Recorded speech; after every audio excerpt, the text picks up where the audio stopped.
ध्यान योग। ध्यान योग का है और ध्यान को कैसे अपनी ज़िंदगी में जोड़ते हैं, ये जानना बहुत ज़रूरी है। कैसे जुड़ेंगे, कैसे बढ़ेंगे इस रास्ते के अंदर, कैसे अपने जीवन को सफल बनाएंगे, बहुत ज़रूरी है जानना। सबसे बड़ी बात यह है कि हमारा देश जो है आध्यात्मिक देश है और हमारे देश में 99% लोग ऐसे हैं जो परमात्मा को मानते हैं और अपने किसी न किसी ढंग से परमात्मा का पूजा करते हैं। तरीके अलग अलग हैं। 33 करोड़ देवी देवता हैं और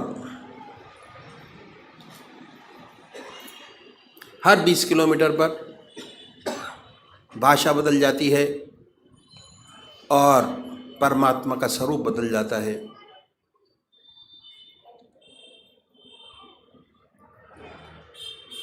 तो हम सब लोग जानते हैं कि परमात्मा ने हमें विवेक बुद्धि दी है, कर्म करने का अधिकार दिया है। बाकी 84 लाख योनियाँ भोग योनियाँ हैं। कितना सुंदर परमात्मा ने ये योनि हमको दी। परमात्मा की साया जब से पैदा हुए तब से हमारे साथ है और जब हम इस जहान को छोड़ के जाएंगे तब भी हमारे साथ है। समझने की ज़रूरत है कि कैसे परमात्मा की कृपा जन्म से अंत तक हमारे साथ है और ये मनुष्य जीवन के अंदर ही समझा जा सकता है और कोई योनि ऐसी नहीं है जो समझा सकती हो। आत्मा ने बड़ी असीम दया कृपा कर कर्म को मनुष्य योनि प्रदान की। सबसे बड़ी देन।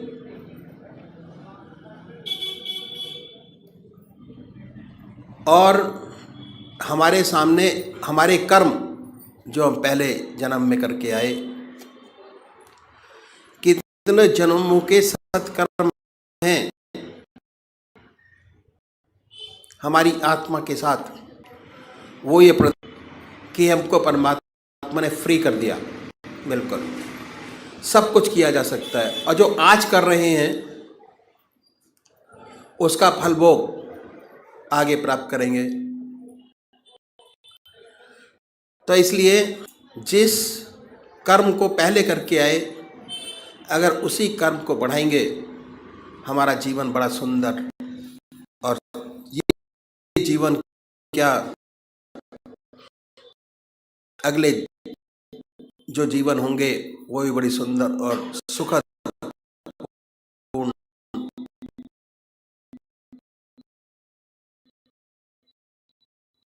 व्यतीत होंगे। ये तो हो गई प्रेजेंट। तो सबसे पहले हमको क्या करना है? हम मंदिर जाते हैं,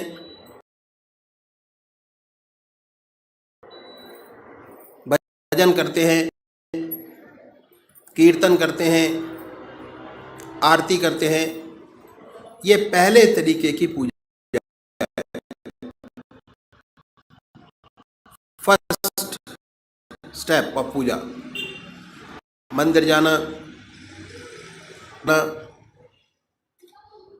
भगवान जी को निलाना, भक्ति भाव, फर्स्ट टाइम पूजा पहले। इसका फायदा बहुत जबरदस्त है। मन अपने काम में लगा रहता है और मंदिर जाते हुए आते हुए और उस समय भी स्थिर दूसरा तरीका है ध्यान योग, आनंद योग, मानसिक पूजा मन से। उसमें शरीर तो इन्वॉल्व होता ही है, मन के कि हमारा इष्ट हमारे सामने विद्यमान है और कंसंट्रेशन हमारा पूजा उससे थोड़ा अधिक बनना शुरू हो जाता है। हमारा रास्ता ध्यान योग का नंबर का है जिसमें और शरीर दोनों साथ इन्वॉल्व होते हैं और कंसंट्रेशन हमारा बहुत सुंदर और अच्छा बनता चला जाता है अपने इष्ट के चरणों में। सबसे पहली बात कि हमको इष्ट का चुनाव करना है। सब जो साधक है बड़ा उसका काम का चुनाव करना, और वो भी को सबसे प्यारा और सुंदर लगता है उसको चुने हैं। कोई कृष्ण को मानते हैं, कोई देवी को मानते हैं, कोई हनुमान जी को मानते हैं। जो जिसका इष्ट है 33 करोड़ देवी देवता में अपने इष्ट को चुन लीजिए, जो आपकी आत्मा को सबसे प्यारा लगता है। दो बड़े प्यार से बैठिए, सुखासन से। वो भी निश्चित कीजिए कि कौन सा आसन आपके मत है, सबसे ज्यादा सुख हो उस आसन पर बैठें। उसके बाद धूप बत्ती अगरबत्ती जलाएं, धूप दीप करें, वातावरण शुद्ध करें, मन प्रसन्न हो। उसके बाद बड़े प्यार से बैठिए। अगर कोई भजन आपको आता है तो गाइए, नहीं आता तो भावना बनाएं। उसके बाद ये महसूस करें कि जो हमारा परमात्मा है, इसमें परमात्मा की सबसे ऊंची भावना डाली हुई, जो आपकी आत्मा को सबसे प्यारा लगता है, को ये महसूस सामने विद्यमान है, आपके सामने सह शरीर बैठा हुआ है। अब वो फोटो में नहीं है,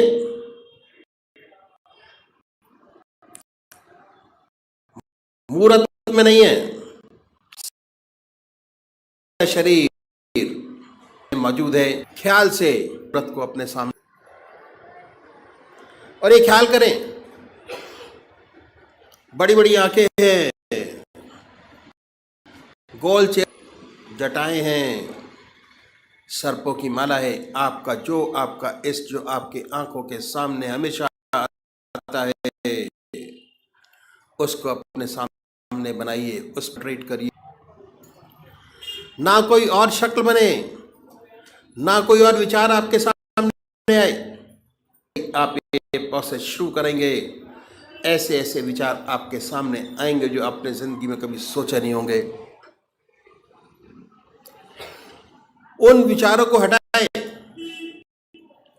फिर अपने इष्ट की याद में लगिए। फिर अपने विचार को हटाएं, अपने इष्ट की याद में लगिए।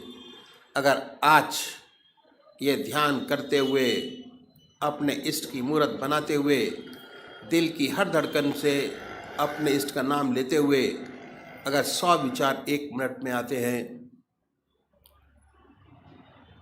तो कुछ समय बाद अगर यही प्रैक्टिस आपने जारी रखे, उन विचारों में कमी आएगी। और उसके बाद एक दिन ऐसा आएगा कि आप बैठे होंगे और आपका इष्ट सामने होगा, ना कोई विचार होगा ना ख्याल। उसमें ऐसे खोए होंगे, कितनी मन को शांति मिलेगी। जितना मन पर भार होगा वो हल्का होगा, और ऐसी ऐसी समस्याएं हल होंगी जो जिंदगी में आपने सोचे नहीं होंगे कि ये भी हल होंगी। बहुत सुंदर समा होगा, बहुत मन खुश होगा। मन खुश, आत्मा खुश, प्रसन्नता ही प्रसन्नता है। समाज खुश, दूसरे वो भाई हैं जो निराकार भगवान के उपासक हैं, ओम, अल्लाह, वाहिगुरु, वो नाम को चुने। बड़े प्यार से बैठिए और ये सुख सुखासन से ये मन से ओम नाम निकल रहा है, या जो नाम आपने चुना है वो निकल और वाइब्रेट करता है पूरे शरीर के अंदर। उसके वाइब्रेशंस को महसूस करें, उसकी प्रेजेंस को महसूस करें और उसके आनंद से आनंदित होइए। ये पूरा रास्ता ध्यान योग का आनंद ही आनंद का है। बस थोड़ा समझने की ज़रूरत है। जैसे जैसे चीज़ें आपको समझ आती चली जाएंगी, वैसे आपका मन, हमारे शरीर के अंदर आनंद, चैतन्यता, खुशी हमारे मन के अंदर ही, हमारी आत्मा में है। जैसे जैसे उसकी पहचान होती चली जाएगी, उसके नज़दीक होते चले जाएंगे, आप आनंदित रहेंगे और सुंदर काम होगा, समाज की बेहतरी होगी और बड़ी सुंदर अवस्था आपकी होगी। तो अभी एक भजन होगा, भजन के साथ साथ सब अपने अपने इष्ट का ध्यान करेंगे। मेरा मालिक सब जहाँ एक है,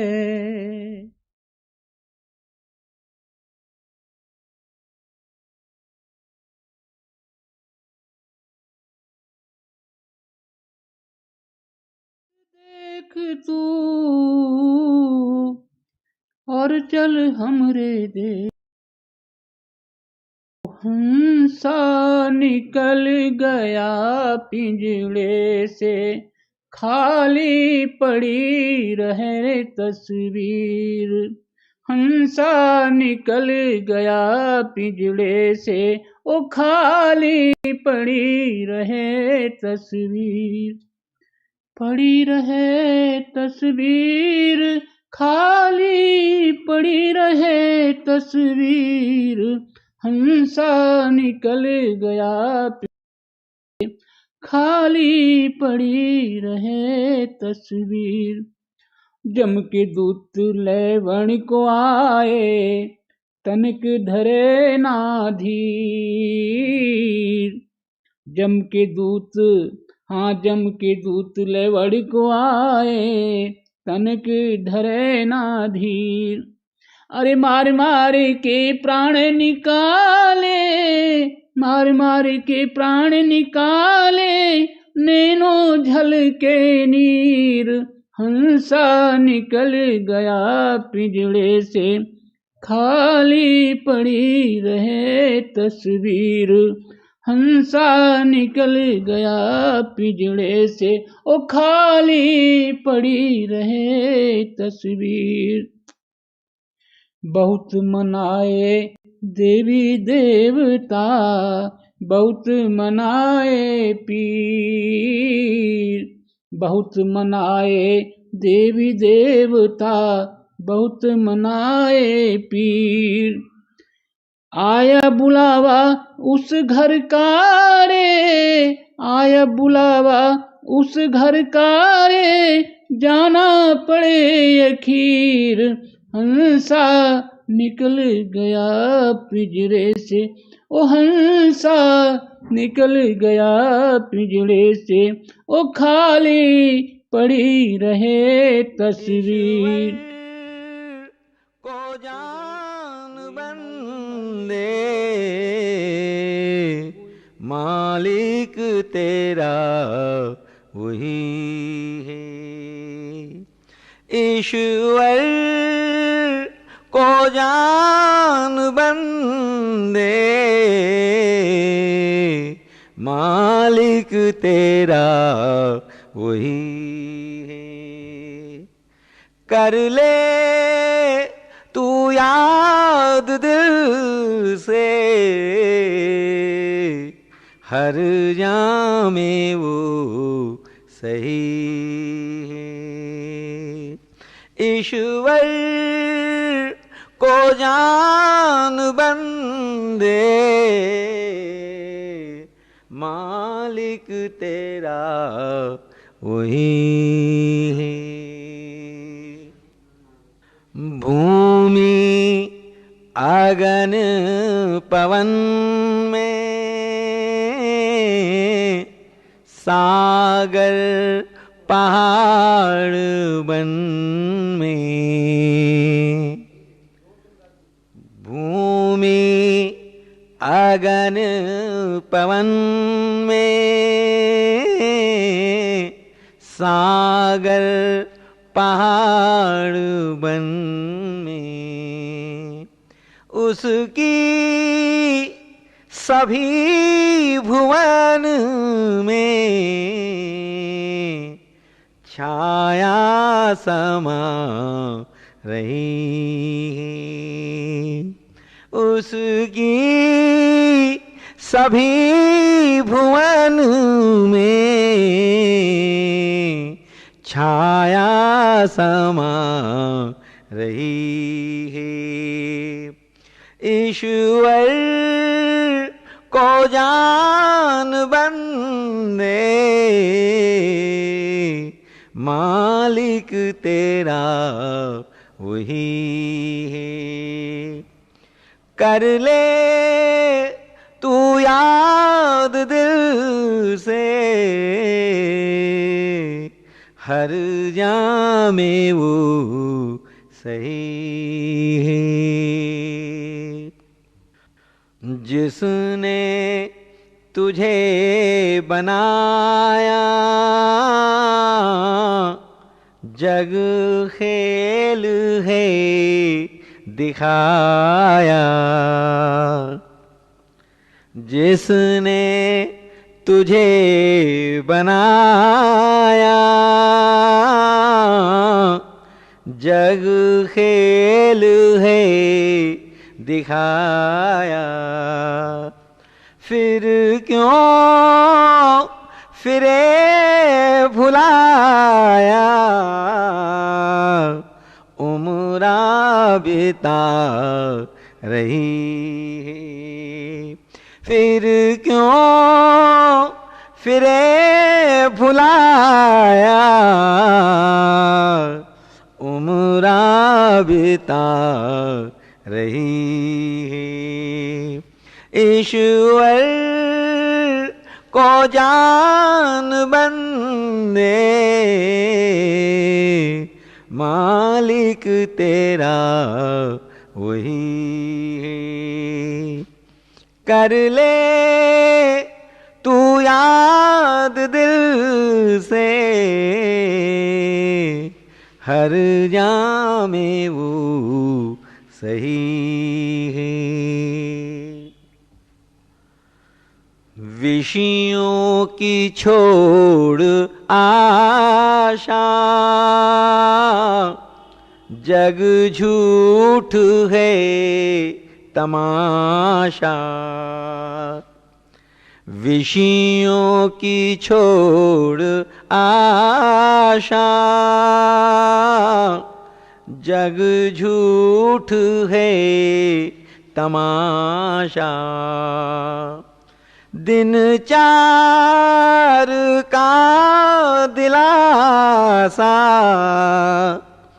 दिन चार का दिलासा, माया फंसा रही है। दिन चार का दिलासा, माया फंसा रही है। ईश्वर को जान बंदे, मालिक तेरा वही है। कर ले तू याद दिल से, हर जामे वो सही है। दुनिया से मन हटा ले, प्रभु ध्यान में लगा ले। दुनिया से मन हटा ले, प्रभु ध्यान में लगा ले। ब्रह्मानंद मोक्ष पाले, तन का पता नहीं है। ब्रह्मानंद मोक्ष पाले, तन का पता नहीं है। ईश्वर को जान बंदे, मालिक तेरा वही है। कर ले तू याद दिल से, हर जामे वो सही है। ईश्वर को जान बंदे, मालिक तेरा वही है।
1996 गीता सुधा त्रयोदशो अध्यायः मयि चानन्य योगेन भक्तिर्व्यभिचारिणी विविक्त देश से वित्वम रतिर्जन संसदी।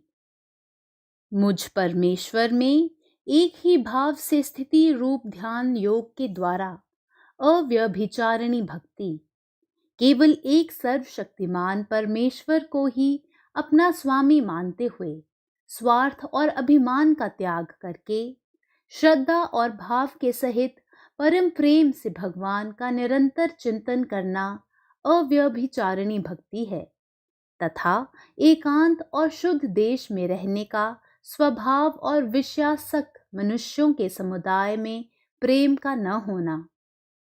जिस प्रकार सती अपने पति के सिवाय कभी किसी पुरुष का चिंतन नहीं करती, उसी प्रकार अपने इष्ट को छोड़कर और कहीं चित्त न जाए। उस भक्ति का साधन है एकांत सेवन। संसारी पुरुषों का संग न करें। जिसे मनुष्यों से मिलने जुलने की रुचि नहीं है, वही एकांत सेवी हो सकता है तथा एकांत में रुचि और जन समुदाय में अरुचि होने से जिज्ञासा तीव्र होगी, तब विचार में प्रवृत्ति होगी। जिन्हें है इश्क सादिक वह कब फरियाद करते हैं, लबों पर मुहर खामोशी दिलों में याद करते हैं। ईश्वर से सच्चे दिल से एकांत में प्रार्थना करनी चाहिए, वह अवश्य हमारी प्रार्थना सुनेंगे। ईश्वर से ईश्वर के सिवाय और किसी वस्तु की इच्छा नहीं करनी चाहिए।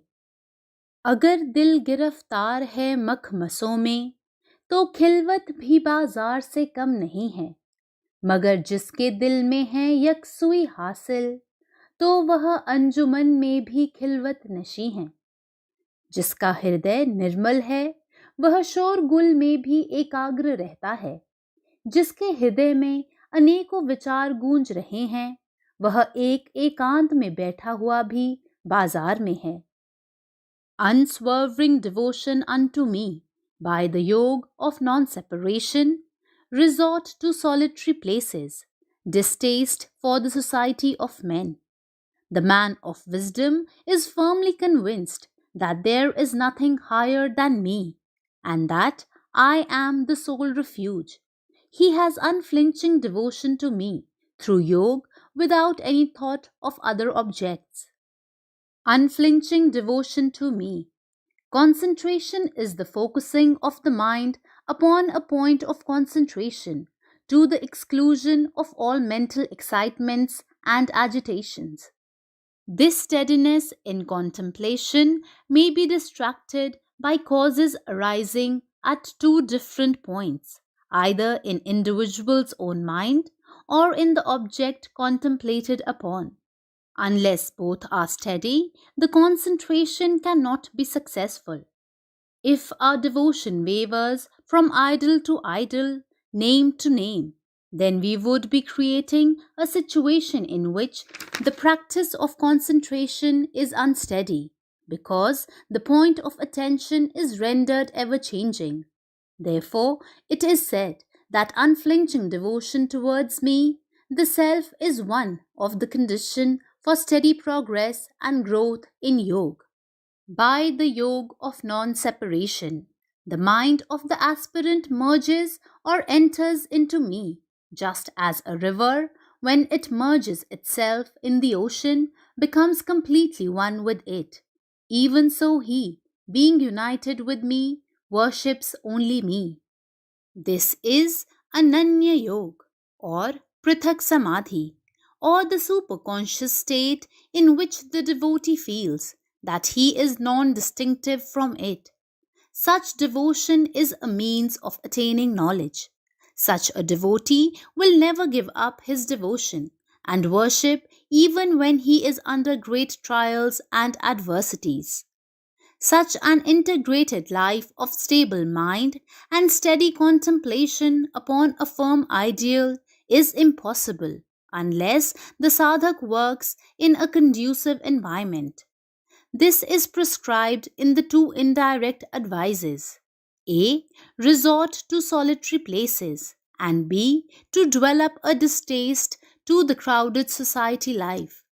The more integrated the personality grows, and more becomes his enthusiasm for the quest of that which is dear to his heart, the more the aspirant automatically comes to live alone in himself, away from the noisy crowd.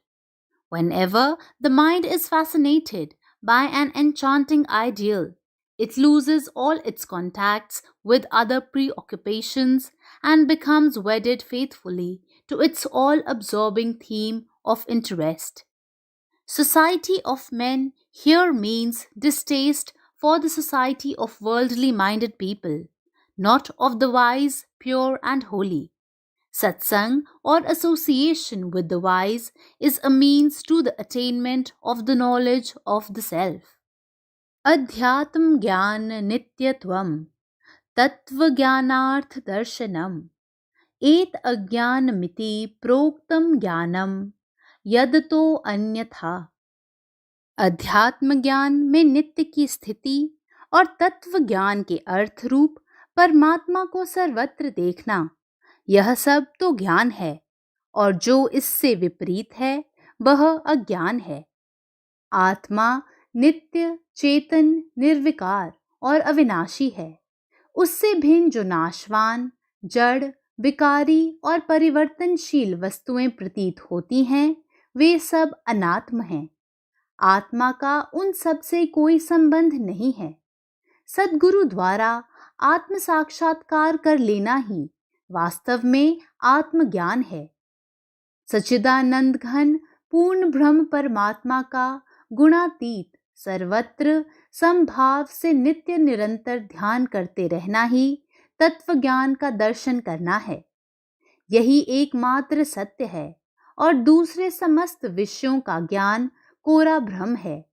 और यही समझकर जो दृढ़ निश्चय पूर्वक अपने मन में मेरु पर्वत के समान स्थिर रहता है, इस प्रकार आकाश के ध्रुव नक्षत्र के समान जिसका निश्चय अध्यात्म ज्ञान के द्वार पर अचल रूप से स्थिर रहता है, उसी में ज्ञान का निवास होता है।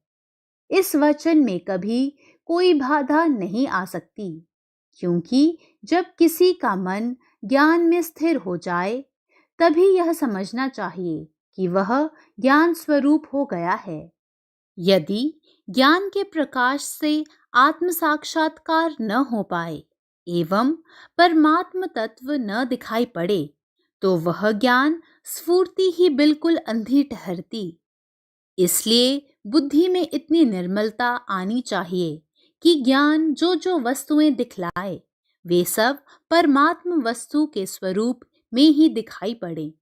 वास्तव में ज्ञान तेज के साथ जिसकी वस्तु ज्ञेय वस्तु तक जा पहुंचती है, वह मानो आत्म तत्व को प्रत्यक्ष हाथ से ही स्पर्श कर लेता है। ऐसी अवस्था में, हे अर्जुन, यदि ऐसे पुरुष को प्रत्यक्ष ज्ञान ही कहा जाए, तो इसमें आश्चर्य ही क्या है। सूर्य तो सूर्य ही ठहरा, भला उसके स्पष्टीकरण की भी कभी कोई आवश्यकता होती है? यदि वास्तविक दृष्टि से देखा जाए, तो जब मनुष्य की समझ में ज्ञान का स्वरूप अच्छी तरह आ जाता है, तब सहज ही में यह बात भी उसकी समझ में आ जाती है कि अज्ञान किसे कहते हैं। क्योंकि हे अर्जुन, जो ज्ञान नहीं है वह आप से आप अज्ञान सिद्ध हो जाता है।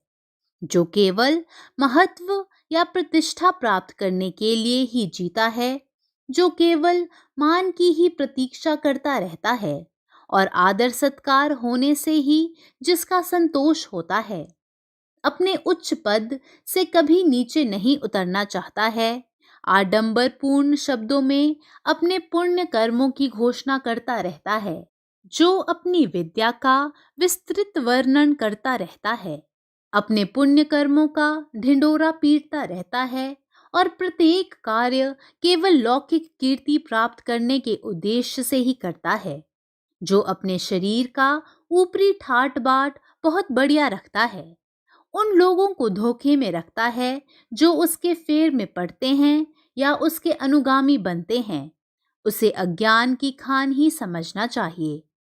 जो अपने आचार से अपने धर्म के पैरों को कुचलता है और यम नियमों को निराश करता है, जो पाप से बिल्कुल नहीं डरता और पुण्य के प्रति जिसका अनुराग नहीं होता, जो लज्जा की बेल को जड़ से ही उखाड़ फेंकता है, जो अपनी परंपरा की कुछ भी परवाह नहीं करता और इस बात का निर्णय करना कभी जानता ही नहीं कि कौन सा काम करने योग्य है और कौन सा करने योग्य नहीं है, जिसका चित्त विश्व में उसी तरह सब प्रकार के बंधनों को तोड़कर भरमाता रहता है, जिस प्रकार अंधा हाथी चारों ओर घूमता रहता है, वही पूरा पूरा अज्ञानी होता है।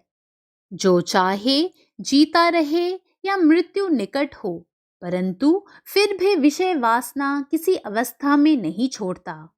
जो यह सोचकर इसी लोक में सब विषयों का सुख भोग लेता है, आगे क्या होगा किसने देखा है।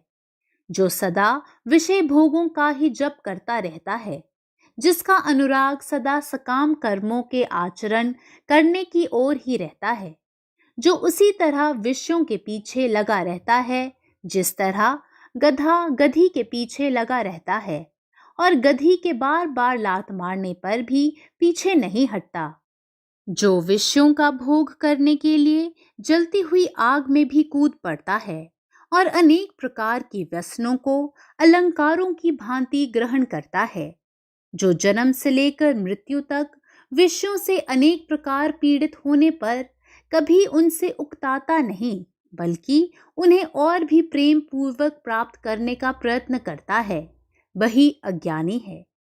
जो अपनी समस्त इंद्रियों से उसी प्रकार स्त्री से एकाग्र भाव से अनुराग रखता है, जिस प्रकार महाज्ञानी पुरुषों का चित्त केवल ब्रह्म में ही रमण करता है और उस ब्रह्म के सामने उसके समस्त व्यवहारों का लोप हो जाता है। जो स्त्री संबंधी अनुराग के सामने लज्जा एवं हानि को कोई चीज ही नहीं समझता और न लोकापवाद ही सुनता है, जो सदा स्त्री की इच्छा की आराधना करता है, अर्थात स्त्री ही की इच्छा अनुसार चलता है और उसके फेर में पड़कर उसी प्रकार नाचता है जिस प्रकार मदारी का बंदर नाचता है, परंतु जो इस बात का कुछ भी विचार नहीं करता कि अमुक बात को करने से मुझे पाप होगा और आगे चलकर नरक की यातना भोगनी पड़ेगी, उस पुरुष की संगति से इस संसार में अज्ञान इतना अधिक बलवान हो जाता है कि वह ज्ञानी लोगों को भी भ्रम में डाल देता है।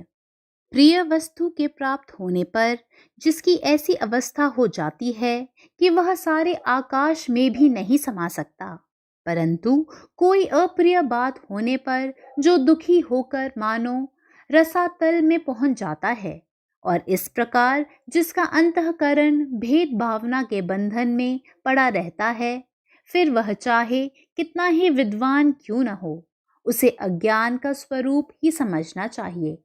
इसी प्रकार हे अर्जुन, जो ऊपर से दिखलाने के लिए तो मेरी भक्ति करता है, परंतु वास्तव में जिसकी सारी दृष्टि विषय सुखों को संपादित करने की ओर रहती है, और जब इस प्रकार की भक्ति करने पर इच्छित विषय प्राप्त नहीं होता, तब जो यह कहकर तत्काल ही मेरी भक्ति छोड़ देता है कि यह सारी भक्ति निरर्थक है, जो किसी नए गुरु संप्रदाय का विशेष ठाट बाट देखकर उसी के फेर में पड़ जाता है और अपने गुरु की अवहेलना करता है, जो सजीव प्राणियों के साथ निर्दयतापूर्ण व्यवहार करता है, परंतु वृक्ष और पाषाण आदि स्थावर पदार्थों को देवता समझकर उनकी पूजा करता है, और इस प्रकार जिसकी एकनिष्ठ श्रद्धा किसी पर नहीं होती, जो घर में तो मेरी मूर्ति स्थापित करता है, परंतु मन्नतें दूसरे देवताओं की मानता है और अनेक देवताओं को पूजता है। तात्पर्य यह है कि इस प्रकार जो पुरुष नाना प्रकार के और सभी देवताओं की आराधना और उपासना करता है और इस प्रकार की धांधली से जो निरंतर भक्ति करता है और क्षण भर भी शांत नहीं रहता, बराबर सभी देवताओं की ओर दौड़ता दिखाई देता है, उसके संबंध में तुम यह समझ लो कि वह भक्त मूर्तिमान अज्ञान ही है।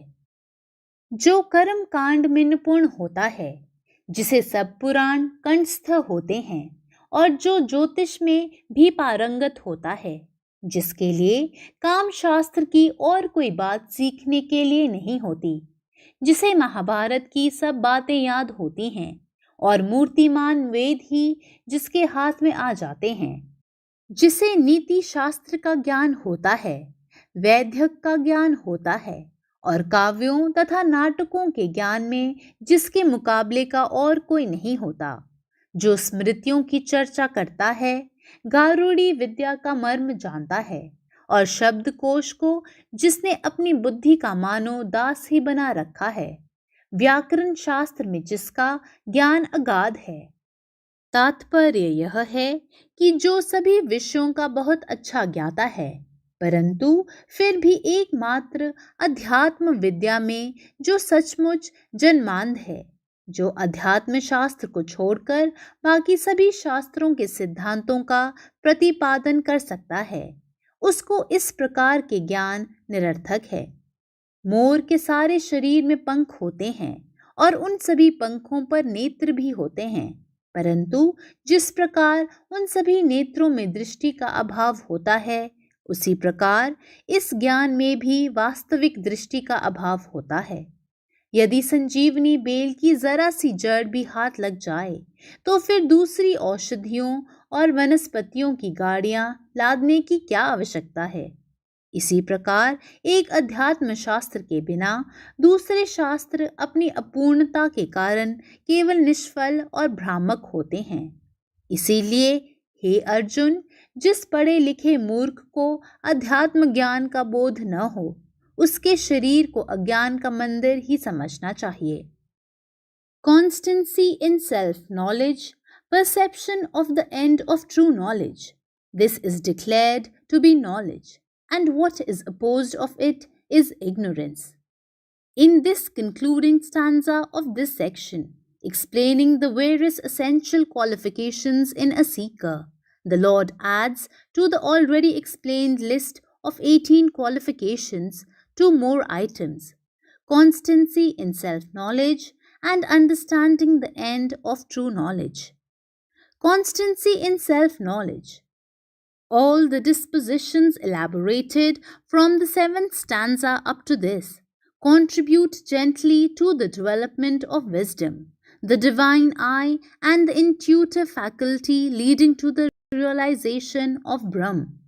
These dispositions are all called Gyan because of their great and unfailing contribution to it. The knowledge of the self is to be lived and not to be merely learnt. If self is one everywhere and the self alone is real, the aspirant should try to live as the self on all his personality layers. This constancy of living the spiritual knowledge in all the levels of one's contacts with the world outside is one of the unavoidable practices a seeker should always keep up. Dispositions counter to them are vanity, self-esteem, injury, revengefulness, crookedness, indifference towards the master, dirty habits, fickle-mindedness, self-indulgence, longing for the objects of senses, egoism, perception of pleasure in bodily life, earthly attachment, identification of self with son, wife, home, and the life, restlessness due to occurrence of the desirable and the undesirable, longing for a social life, and dislike for sacred studies. People inclined in these ways contaminate their minds. They do not grow in wisdom and self-knowledge. Understanding the end of true knowledge.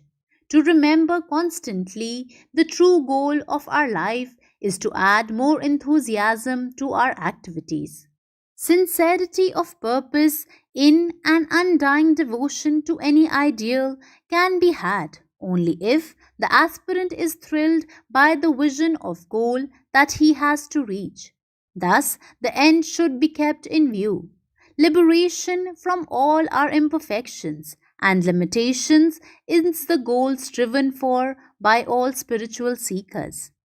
All the above qualities are called the knowledge, because once these qualities have fully been developed, the mind so cultivated becomes the ready vehicle to go forward and reach the goal of pure knowledge of the self. How is it that we are not able to contact Ishwar, who is all pervading? Standing by the side of a pond covered with moss and reeds, one feels inclined to think water in it. But the moss has to be pushed aside to see the water below. Similarly, Maya, with her concealing power, has to be brushed aside from our mind before we are blessed with a vision of the all pervading Ishwar. Om.